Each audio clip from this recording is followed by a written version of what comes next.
NCERT मंथन में आप सबका स्वागत है। हम यहाँ एनसीईआरटी और लक्ष्मीकांत पॉलिटी किताबों के जरिए भारत के संवैधानिक विकास को मतलब उसके सफर को समझ रहे हैं। जी, और ये हमारी कोशिश है कि इसे बिल्कुल आसान भाषा में आप तक पहुंचाया जाए। हाँ, पिछले कुछ सत्रों में हमने 1935 के भारत सरकार अधिनियम तक कई जरूरी एक्ट्स पर बात की थी। आज उसी कड़ी को आगे बढ़ाते हुए हम एक और बहुत महत्वपूर्ण पड़ाव पर चर्चा करेंगे, 1940 का अगस्त प्रस्ताव। बिल्कुल, ये एक ऐसा मोड़ था जिसने आगे की राजनीति पर काफी असर डाला। सही कहा। और देखिए, ये विश्लेषण प्रतियोगी परीक्षाओं जैसे यूपीएससी, राज्य पीसीएस, एसएससी वगैरह की तैयारी करने वालों के लिए तो खास तौर पर बहुत जरूरी है। हाँ, क्योंकि हम कोशिश करेंगे कि इसमें तथ्यात्मक जानकारी मतलब जो एमसीक्यूज में आ सकती है और विश्लेषणात्मक पहलू जो मेंस के लिए जरूरी है, दोनों कवर हों। हमारा प्रयास यही रहेगा कि आपको एक पूरी मतलब एक स्ट्रक्चर्ड कवरेज मिले, हर पहलू को ठीक से देखेंगे। तो चलिए शुरू करते हैं इसकी गहराई में उतरना। जी, तो सबसे पहले ये सवाल उठता है कि आखिर ये अगस्त प्रस्ताव आया क्यों? हाँ है? इसकी पृष्ठभूमि क्या थी? हाँ, तो देखिए, साल था 1939। दूसरा विश्व युद्ध शुरू हो चुका था। बिल्कुल। और ब्रिटेन ने क्या किया कि भारतीय नेताओं से बिना कोई सलाह मशवरा किए एक तरफा ही भारत को युद्ध में शामिल घोषित कर दिया। अच्छा, मतलब पूछा ही नहीं? बिल्कुल नहीं। और इस बात से भारत में जबरदस्त गुस्सा था, काफी नाराजगी फैली। होना ही था। फिर क्या हुआ, जून 1940 आते आते यूरोप में हालात ब्रिटेन के लिए बहुत बिगड़ गए। फ्रांस हार चुका था। हाँ, फ्रांस का पतन हो गया था। जी, और ब्रिटेन एक तरह से अकेला पड़ गया था जर्मनी और इटली जैसी ताकतों के सामने। तो उन्हें अब भारत के संसाधनों की, पैसे की, सामान की और सबसे ज्यादा सैनिकों की बहुत सख्त जरूरत महसूस होने लगी। और उधर एशिया में जापान का खतरा भी बढ़ रहा था, है ना? बिल्कुल, जापान भी धुरी राष्ट्रों की तरफ था, तो ब्रिटेन पे दोहरा दबाव था। ये तो हुई बाहरी बात। भारत के अंदर क्या चल रहा था उस वक्त? भारत के अंदर भी माहौल एकदम गर्म था। कांग्रेस तो 1929 के लाहौर सेशन में ही पूर्ण स्वराज का नारा दे चुकी थी। हाँ, कंप्लीट इंडिपेंडेंस। जी, और युद्ध में भारत को बिना पूछे शामिल करने के विरोध में कांग्रेस ने 1939 में ही प्रांतीय सरकारों से इस्तीफा दे दिया था। हाँ, जो 1937 के चुनावों के बाद बनी थी। बिल्कुल, तो एक तरह का राजनीतिक गतिरोध बना हुआ था। और इसी माहौल में एक और बड़ी घटना हुई मार्च 1940 में। वो क्या? मुस्लिम लीग ने लाहौर में अपना प्रस्ताव पास किया जिन्ना के नेतृत्व में, जिसमें पहली बार खुलकर अलग मुस्लिम राष्ट्र यानी पाकिस्तान की मांग रखी गई। अच्छा, लाहौर रेजोल्यूशन। तो मतलब सांप्रदायिक तनाव भी बढ़ रहा था। बहुत ज्यादा। तो एक तरफ वर्ल्ड वॉर का प्रेशर, दूसरी तरफ कांग्रेस का सहयोग और तीसरी तरफ मुस्लिम लीग की बढ़ती मांगे। ब्रिटेन फंसा हुआ महसूस कर रहा था। तो क्या ये प्रस्ताव, ये अगस्त ऑफर बस एक कोशिश थी भारतीयों को किसी तरह मनाने की कि भाई युद्ध में साथ देबो? हाँ, काफी हद तक तो यही मकसद था। ब्रिटेन पर अमेरिका जैसे सहयोगियों का भी दबाव पड़ रहा था। अच्छा, अमेरिका का भी? जी हाँ, और ब्रिटेन की अपनी लेबर पार्टी भी कह रही थी कि भारतीयों से बात करो, उनकी मांगों पर ध्यान दो। प्रधानमंत्री चर्चिल थे, जो कंजर्वेटिव थे और भारतीय आजादी के सख्त खिलाफ माने जाते थे। हाँ, चर्चिल का रवैया तो जग जाहिर है। बिल्कुल, लेकिन उन्हें भी हालात की वजह से झुकना पड़ा। हालांकि वो दिल से कोई बड़ी रियायत देने को तैयार नहीं थे।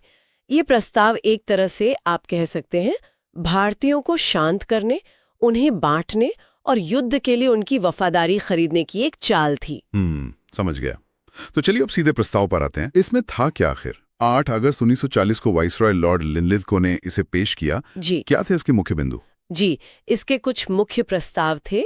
सबसे पहली और सबसे बड़ी बात थी डोमिनियन स्टेटस का वादा, अधिराज्य का दर्जा। हाँ, कहा गया कि युद्ध खत्म होने के बाद भारत को डोमिनियन स्टेटस दिया जाएगा, जैसा कनाडा या ऑस्ट्रेलिया को मिला हुआ था।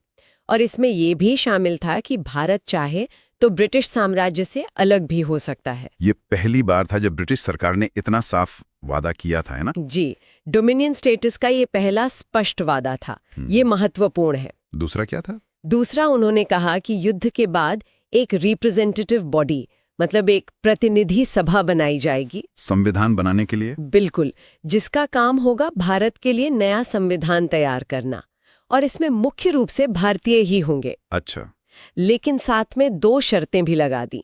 पहली कि ये संविधान ऐसा होना चाहिए जो अल्पसंख्यकों की हितों का ध्यान रखे, और दूसरी कि ब्रिटेन की रक्षा संबंधी जिम्मेदारियां भी पूरी हों। शर्तें तो थीं। तीसरा पॉइंट क्या था? तीसरा था वाइसरॉय की एग्जीक्यूटिव काउंसिल, मतलब कार्यकारी परिषद का विस्तार। ये तुरंत होना था। हाँ, ये युद्ध के दौरान ही होना था।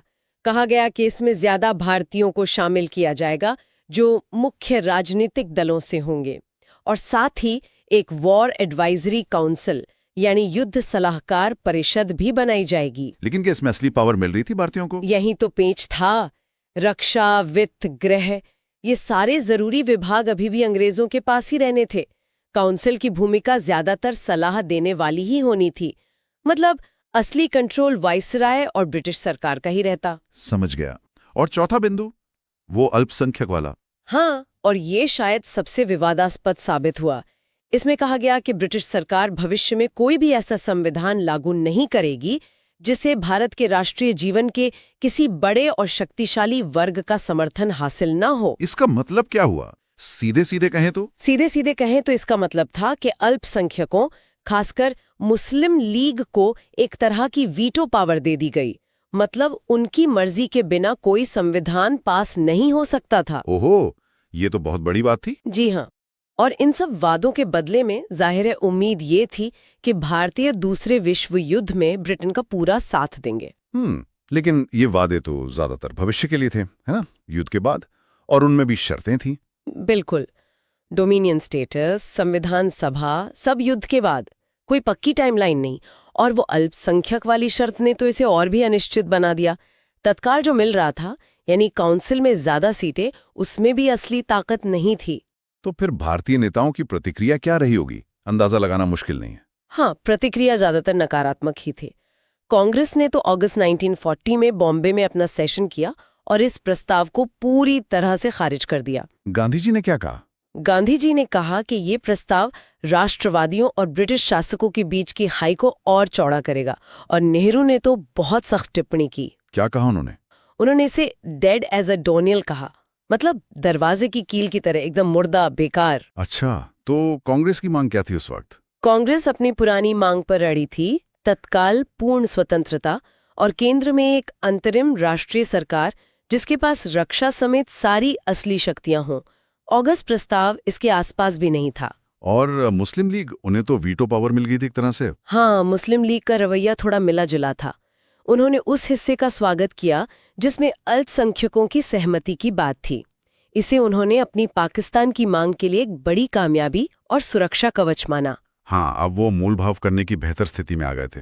बिल्कुल, लेकिन मजे की बात यह है कि इस वीटो पावर का स्वागत करने के बावजूद जिन्ना और मुस्लिम लीग ने भी कुल मिलाकर अगस्त प्रस्ताव को नामंजूर कर दिया। अरे, वो क्यों? उनका तर्क था कि प्रस्ताव में पाकिस्तान की मांग को साफ साफ स्वीकार नहीं किया गया है और ये मुस्लिम आत्मनिर्णय के अधिकार को पूरी तरह से मान्यता नहीं देता।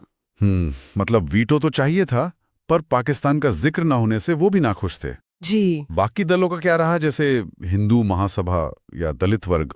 हिंदू महासभा और तेज बहादुर सप्रू जैसे कुछ लिबरल नेताओं ने थोड़ी नरमी दिखाई, लेकिन उन्होंने भी इसमें तुरंत कुछ मिलने की आलोचना की।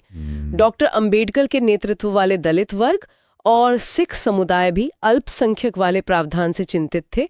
उन्हें डर था कि कहीं ये उनके हितों के खिलाफ न जाएं। तो कुल मिलाकर कोई भी बड़ा राजनीतिक दल इसे पूरी तरह स्वीकार करने को तैयार नहीं था। सही। तो जाहिर है ये प्रस्ताव असफल हो गया।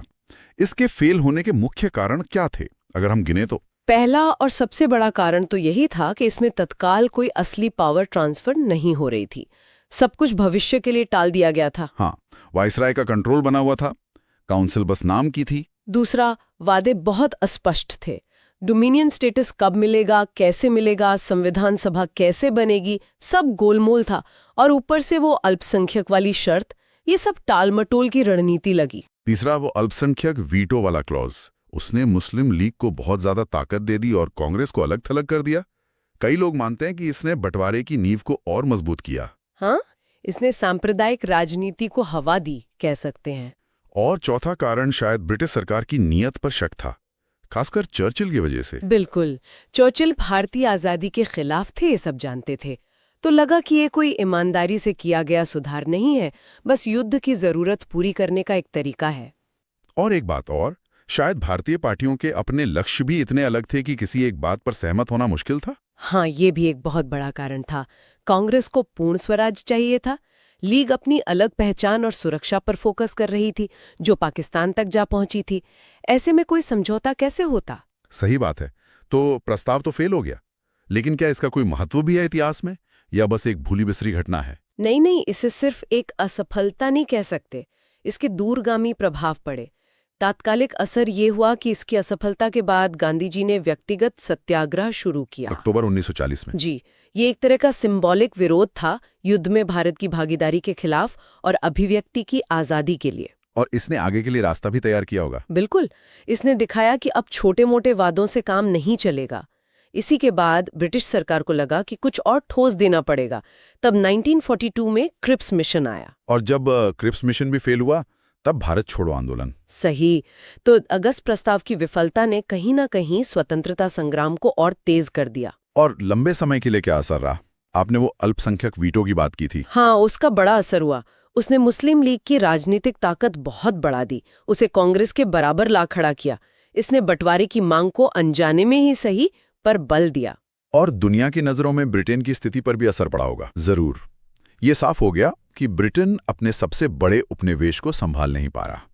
इससे युद्ध के बाद भारत की आजादी के लिए अंतर्राष्ट्रीय दबाव, खासकर अमेरिका का, और बढ़ गया। ये बात दिलचस्प है कि भले ही ये असफल रहा, पर ऐतिहासिक रूप से ये पहली बार था जब ब्रिटेन ने आधिकारिक तौर पर दो बातें मानी: भारत का डोमिनियन स्टेटस का अधिकार और भारतीयों का अपना संविधान बनाने का अधिकार। हाँ, सैद्धांतिक रूप से ही सही, पर यह पहली बार कहा गया था। भले ही शर्तें थीं, नियत पर शक था, पर यह एक शुरुआत थी। इसने आगे के प्रस्तावों, जैसे कैबिनेट मिशन, के लिए एक तरह का बेस तैयार किया। और परीक्षाओं के नजरिए से ये टॉपिक क्यों जरूरी है? बहुत जरूरी है। ये दिखाता है कि वर्ल्ड वॉर और भारत का स्वतंत्रता संग्राम कैसे जुड़े हुए थे। परीक्षार्थियों को कुछ खास बातें याद रखनी चाहिए। जैसे कि एक तो तारीख 8 अगस्त 1940, वाइसराय लॉर्ड लिनलिथगो। मुख्य प्रस्ताव क्या थे? डोमिनियन स्टेटस युद्ध बाद, संविधान सभा युद्ध बाद, काउंसिल का विस्तार, सीमित शक्ति, अल्पसंख्यक वीटो। और प्रतिक्रियाएं? कांग्रेस का पूरी तरह अस्वीकार, नेहरू का वो quote dead as a doornail, league का वीटो का स्वागत, पर ओवरऑल अस्वीकार। और इसका महत्व? डोमिनियन स्टेटस और संविधान सभा के अधिकार की पहली ब्रिटिश स्वीकृति, लीग की स्थिति मजबूत हुई, व्यक्तिगत सत्याग्रह का कारण बना। ये सब एमसीक्यूज के लिए जरूरी हैं और मेंस में अक्सर इसकी तुलना क्रिप्स मिशन से करने को कहते हैं या लाहौर प्रस्ताव से जोड़कर सांप्रदायिकता या संवैधानिक विकास पर सवाल बनते हैं। बहुत बढ़िया। तो अब हमारे सुनने वालों की सुविधा के लिए जो नोट्स बनाते हैं, हम मुख्य तथ्यों को एक बार फिर से संक्षेप में वन लाइनर फॉर्मेट में दोहरा लेते हैं। रिवीजन में आसानी रहेगी। जी बिल्कुल। पहला, अगस्त प्रस्ताव की घोषणा कब हुई? 8 अगस्त 1940, वाइसराय थे लॉर्ड लिनलिथगो। दूसरा, इसका मुख्य उद्देश्य क्या था? द्वितीय विश्व युद्ध में भारत का सहयोग हासिल करना। तीसरा, प्रमुख वादे क्या थे? युद्ध के बाद डोमिनियन स्टेटस, युद्ध के बाद भारतीयों द्वारा संविधान सभा का गठन, वाइसराय की कार्यकारी परिषद का तुरंत विस्तार लेकिन सीमित शक्तियों के साथ, और वो अल्पसंख्यक वीटो, मतलब अल्पसंख्यकों की सहमति के बिना कोई संवैधानिक बदलाव नहीं। चौथा, कांग्रेस की प्रतिक्रिया पूरी तरह अस्वीकार, नेहरू का कोट डेड एज अ डोरनेल। उनकी मांग थी तत्काल पूर्ण शक्तियों वाली अंतरिम सरकार। पांचवां, मुस्लिम लीग की प्रतिक्रिया, अल्पसंख्यक वीटो का स्वागत किया लेकिन पूरा प्रस्ताव ठुकरा दिया क्योंकि इसमें पाकिस्तान की मांग साफ तौर पर मंजूर नहीं थी। छठा, ये असफल क्यों हुआ? क्योंकि तत्काल कोई असली सत्ता नहीं मिल रही थी। भविष्य के वादे अस्पष्ट और शर्तों वाले थे। अल्पसंख्यक वीटो ने विभाजन को बढ़ाया, ब्रिटिश नियत पर शक था और भारतीय दलों के लक्ष्य अलग अलग थे। और सातवां, इसका ऐतिहासिक महत्व क्या है? डोमिनियन स्टेटस और संविधान बनाने के अधिकार की पहली ब्रिटिश सैद्धांतिक स्वीकृति मिली, मुस्लिम लीग की राजनीतिक ताकत बढ़ी, व्यक्तिगत सत्याग्रह का तात्कालिक कारण बना और इसने क्रिप्स मिशन और कैबिनेट मिशन जैसे बाद के प्रयासों की पृष्ठभूमि तैयार की। बहुत अच्छे से समराइज किया आपने। तो ये था अगस्त प्रस्ताव 1940 का हमारा विश्लेषण, उसकी पृष्ठभूमि, उसके प्रावधान, उस पर हुई प्रतिक्रियाएं और उसका महत्व। उम्मीद है ये चर्चा आपको स्पष्ट और उपयोगी लगी होगी। जी, उम्मीद तो यही है।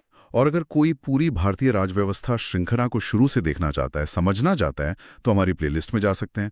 वहां आपको एनसीईआरटी और लक्ष्मीकांत पर आधारित भारतीय राजनीति का इसी तरह का साफ और स्ट्रक्चर्ड कवरेज मिलेगा, जो परीक्षा की तैयारी में काफी मददगार हो सकता है। बिल्कुल। तो यदि ये चर्चा आपको ज्ञानवर्धक लगी हो तो प्लीज़ इसे अपने दोस्तों के साथ शेयर ज़रूर करें, हमारे चैनल को सब्सक्राइब करें और हाँ, लाइक और कमेंट करके हमें ज़रूर बताएं कि आपको ये कैसा लगा। आपके सुझाव हमारे लिए बहुत मायने रखते हैं। जी, जरूर बताएं। अगली बार फिर मिलेंगे एक नए विषय के साथ और उसकी भी इसी तरह गहराई से पड़ताल करेंगे। तब तक के लिए नमस्कार। नमस्कार।